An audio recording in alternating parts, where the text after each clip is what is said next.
Live from Fargo and serving you on TV, online, and on the go. This is Valley News Live at 10. Here's a live look from our Dakota Magic Casino cam, part of our Storm Team Skycam network. As you can see, the wind is whipping snow around near the North Dakota-South Dakota border as the Southern Valley is expected to get hit with heavy snow.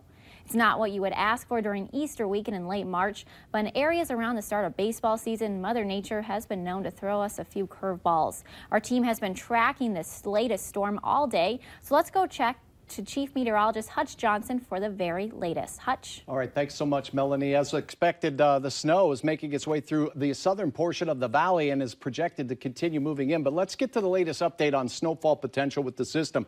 As things have unfolded on the radar, we're seeing the best chance for the heavier snow that will be moving into the Jamestown Valley City area and heading into southeast North Dakota, just to the south of Fargo. So if you're in Kindred or Leonard, those areas have a better chance at seeing some of the loftier totals, and we'll have pockets in there with 6+ inches of snow as we go through the overnight hours. This slides out to the east into Otter Tail, Grant counties, Wilkin, and Traverse counties as well. And because of the southerly shift of about 30 miles or so of the heaviest band of snow potential, it could sneak into the northern metro area of the Twin Cities as well as it makes its way through. Fargo, 1 to 3 inches seems to be a good bet the way things are shaping up now, with lower totals to the far north and to the far south. Here is that radar, and you see the deep blue colors right here. Those are moving to the south and east. Now, we've had a band of big flakes making their way through Fargo now, and it will continue to snow here, but the heaviest bands are shifting into the Medina and Jamestown areas, Ellendale and Lisbon, and will be working their way into Richland County. The winter storm warning does continue overnight for all the counties you see shaded in red. That does include Fargo, Moorhead, Jamestown, Valley City. And tomorrow morning, early, pre-dawn, winds will really increase with the storm, with gusts to 45 miles per hour. We'll have blowing and drifting of all this light, fluffy snow as well. So here's a couple things to keep in mind. Our heaviest snow will accumulate overnight. Early morning, the wind picks up, causing blizzard conditions.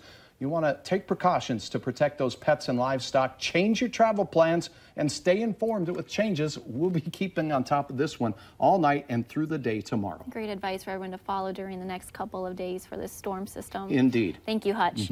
And as the snow is making its way to the valley, many of you might still be looking to get out on the road, or you may just be in for the night. Valley News Team's Ashley Holcomb joins us live right now near Castleton, North Dakota, to check out the current conditions. Ashley, how's it looking out there so far? Hi, Melanie. We're out here in Castleton right now, and flakes have just started to fall. It's pretty windy out here, and it's definitely chilly. As for road conditions, on our way here, we didn't have too much trouble, but at the time, the storm had not yet hit this part of Castleton. And there weren't too many cars on the interstate, which is a good thing. But we're ready for this storm. I've got my gloves and my snow boots on, and I say, bring it on, Mother Nature. I'm ready for you. But if you are going to go ahead and plan to travel this holiday weekend, officials are recommending that you do go ahead and wait until the storm passes. Live in Castleton, Ashley Holcomb, Valley News Live. Thanks, Ashley. And make sure you tune into Valley News Live tomorrow morning. We'll have special reports as a potential blizzard moves in and what impacts it may have during your Easter holiday.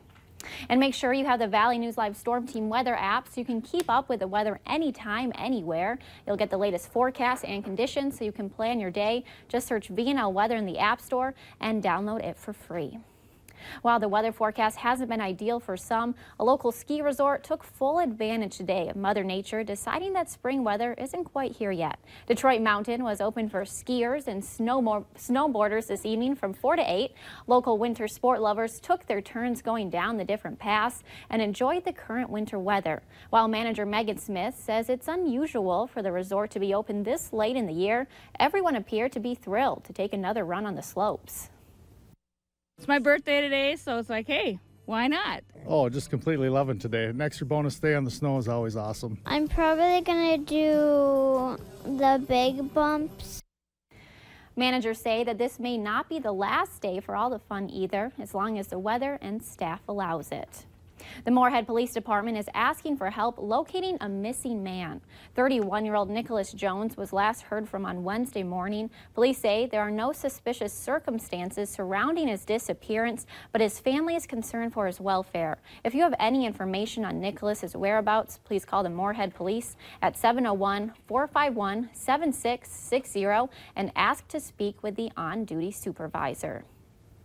A developing story out of Moorhead tonight. Police are still looking for 2 people in connection with a home invasion. Officers are searching for 28-year-old Kristen Barreto and 41-year-old Homer Winans III. Authorities say early Wednesday morning, these 2 and 3 others participated in a home invasion and assault with multiple weapons, including a loaded firearm in Moorhead. 25-year-old Sheree Robertson, 30-year-old Joseph Thompson, and 31-year-old Aaron Thompson Jr. were later arrested and could be facing multiple felony charges, including aggravated robbery and second-degree assault. If you know the whereabouts of Barreto or Winans, you are asked to contact your local law enforcement. A 3-year-old girl is expected to be discharged today, but is still recovering from injuries she suffered in an interstate crash that killed her 2 siblings. Avalon Dean suffered facial fractures, a concussion, and a skull fracture in Sunday's crash on I-29. A family member says 30-year-old Trista Curry is also making progress in her recovery from the crash that took the lives of 9-year-old Camden Dean and 1-year-old Maxwell Dean. The SUV Curry was driving slid into the path of a semi on a snowy interstate near Grand Forks. Family members say Curry doesn't have medical insurance and have set up a You Caring fundraiser page. For a link to that information, you can go to valleynewslive.com and click on this story for the link to that page. A 10-year-old was seriously hurt after being ejected from a vehicle during a rollover crash on I-94. The child was unbuckled and asleep at the time of the crash before being thrown from the car. It happened today just 5 miles west of Valley City. A 36-year-old Canadian man traveling east on I-94 when he hit an icy stretch of roadway. His vehicle slid sideways into the median and rolled.